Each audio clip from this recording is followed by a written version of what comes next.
Okay, we're back from that, and it's a live call-in show at 727-8750. Yeah, 727-8750. And we're here with Commission candidate Gary Bergman, and I have a question. What about Pahrump? You got any future ideas about Pahrump? What should we maybe do to help out? Well, we get a lot of tourists here, and this is like the gateway to the Death Valley, the west. And I don't know how many people have ever been ever to the little town of Solvang, California, up north of Santa Barbara in the mountains there. It's an old Danish town, and everything's done in the Danish theme. I think this town would be perfect if we switch it into a Western theme, like Cripple Creek, Colorado, one of the old mining towns up in the mountains. You have to keep the original front part of the building to keep the old West, but the rest behind the fascia can be modern. Right. So we could take the front of the buildings and just leave the rest of it modern, but give it a Western theme in the front and put up the horse hitching poles.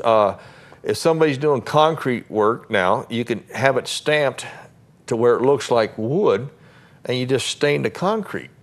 I mean, we don't have to, we can do little things to make it, give it the Western look. Well, I know our sign coming into Pahrump, and that used to say, "Welcome to the New Old West." And my wife got a shirt that said, "Welcome to Pahrump, turn your clock back 50 years.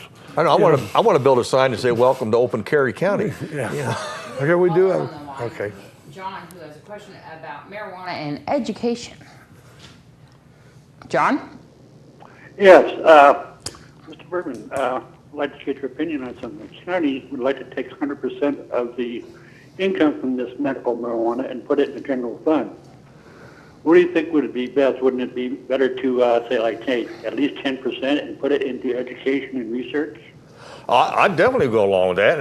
And you're saying medical. Why can't we also use some of that money to try to entice doctors into this town? Use some of that money as a incentive to come here. I mean, even if we had to cover part of their salaries or do something.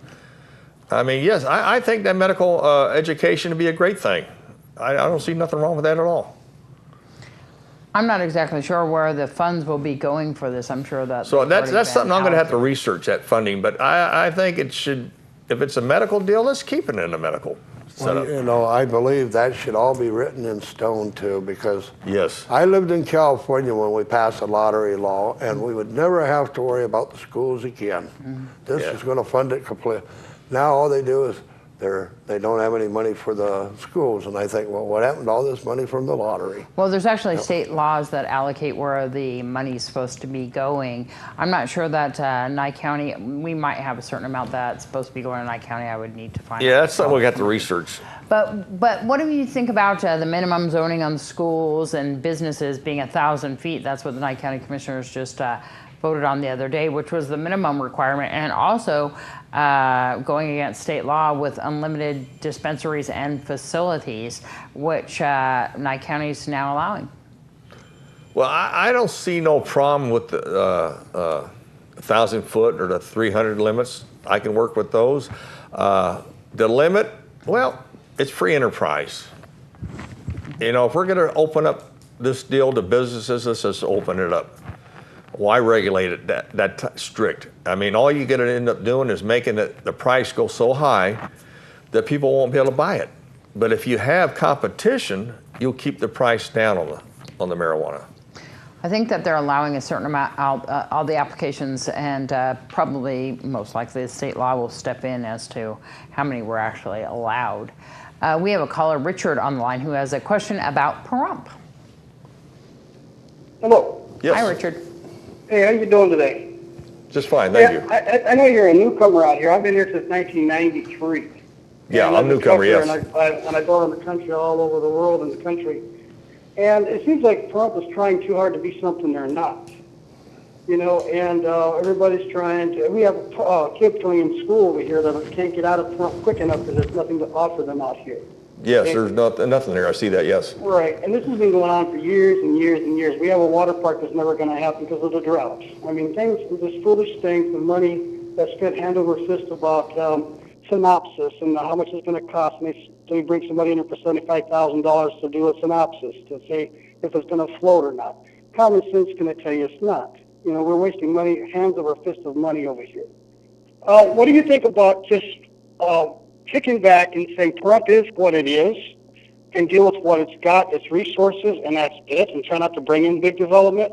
And maybe later down the road, when timing is everything, that people will come down, because people from California, people from Colorado that I know, people even from Las Vegas, they come down here to get away from the city life, to get away from the neighbors, to get away from the rat race. And it seems like everybody's asking to bring the rat race here. So why don't we work on making it what it is, what it stands for, and developing on the what we've got here, our resources. That's it. Don't try to develop outside and bring doctors in. Hey, I've been going to the doctors for 20 years into Vegas, you know, and I've almost died twice getting up there. But you know what? I'm alive. Those who don't make it, hey, it wasn't meant to be. Simple as that. Roll with the punches. And I believe if you really look at it, because you're a newcomer here, I think if you do the right thing and get rid of these politicians that think they want to rule the world, I think you do a lot better just keeping Trump the way it is. Well, that's why I moved here, because I've always liked a smaller community. I like the country atmosphere, and that's the last thing I want to do is destroy it.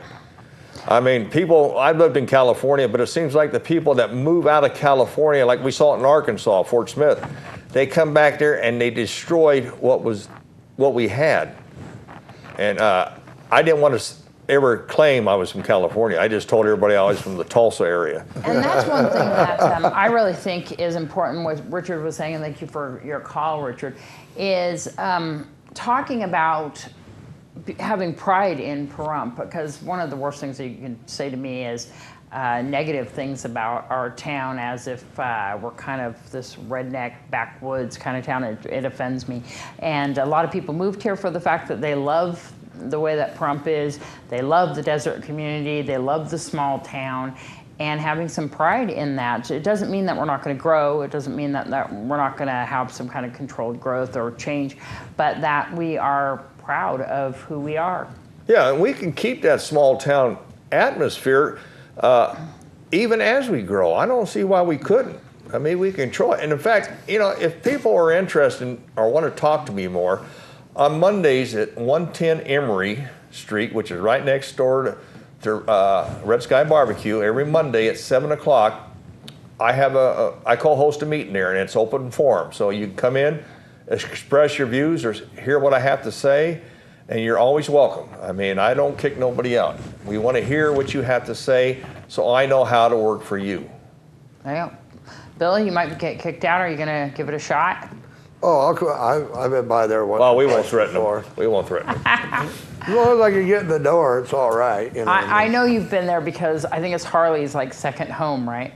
Well, Harley don't go there too No, often. no, Harley. I don't ever see Harley on Monday. He might have shown up on Wednesdays once in a while. At least I remember his wife showing up on Wednesdays. Oh, see, there you go. Yeah, Harley doesn't go there too often. I went there a couple of times. Yeah. You know what? You're a Republican, right? I never bothered to ask you. Yeah, I'm a Republican because I found out years ago, you know, I was Democrat, and then I found out about the Trilateral Commission, and the head of my union and the head of the AFL-CIO were part of that organization. Oh. And I said, well, they don't got nothing for me. So, and then when I became a businessman, I definitely didn't want nothing to do with the Democratic Party. Oh, well, you know, I went to Democrat Party meetings with Harley, and I went to Republican Party meetings with myself and that. And the one thing always got me when you get these guys from the state, they both say the same thing.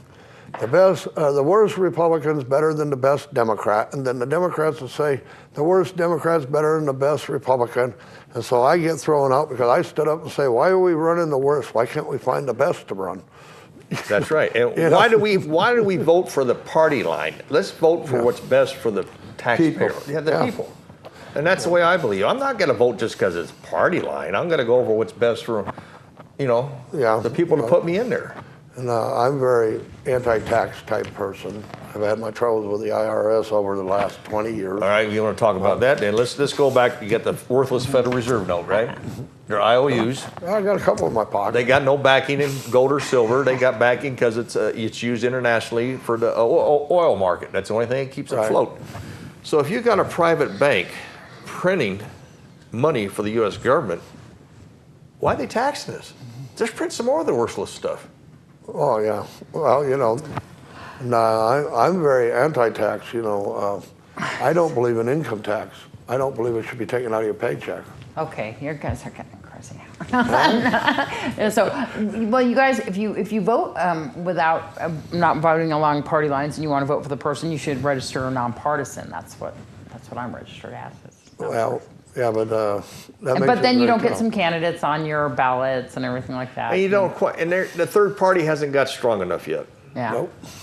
Well, this isn't a third party; it's a nonpartisan. Nonpartisan means I don't choose. Right. I'm open to any options. You do have to change your party registration if you want to vote for certain Well, things. the certain Nye people County in the Republican primary. Party is not like the rest of the Republican parties.